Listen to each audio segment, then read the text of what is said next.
We got a lot. We got a lot. So we're feeding it 100 PSI and it's only reading like 14 PSI in the actual cylinder. So the difference, 86% leakage. We're gonna go ahead and spray some liquid on top of the intake valves and we'll see if it's bubbling. Oh, look at that. Look at that. That is a ton of air leakage from the intake valve. Oh yeah, look at that. That is leaking very, very bad. And you know what? This thing was obviously already running at the auction and right off the transport truck. And so I forgot to check the oil level on it. Okay.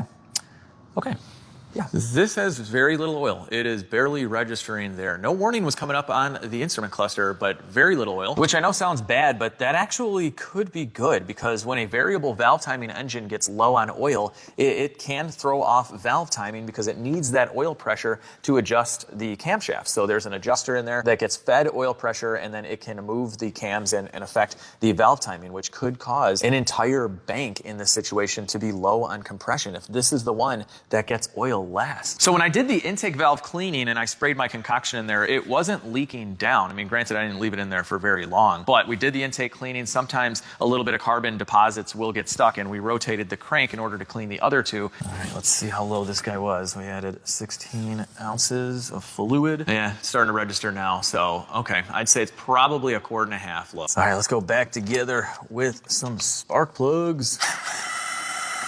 Trot in with your gun. Don't give it a final torque with your gun. Use a wrench. All right, click. Going back in with our brand new ignition coil. Although I do not think that the one we had there was bad. That wasn't that bad to take the intake off anyway. This side's done. Driver's side is done as well. And I got all the new coils for that side. It's this side I don't have, but whatever. We're going back together. Intake manifold. Go back to your home. I like you, engine. I'll be good to you. If you're good to me, just be fixed. All right, percentage chances right now, guys. What do you think the chances are that we fix this thing without having to rip the engine apart? Give me a percentage right now. All right, let's tighten up this intake. It is plastic. Just drawing these in slowly with the gun. No torque at all. That's all you need. Quarter drive torque wrench for plastic intake manifolds, definitely. Plug in our throttle body connector. Bam. Lots of other connectors. And last and hopefully least is the world's best intake coupler. This is like 50 ply silicone. Setting up our clamps. All right, we're good. All right, guys, here goes nothing. We're gonna fire up the old Kia and see if we can Italian tune-up it to not misfire. Fires right up.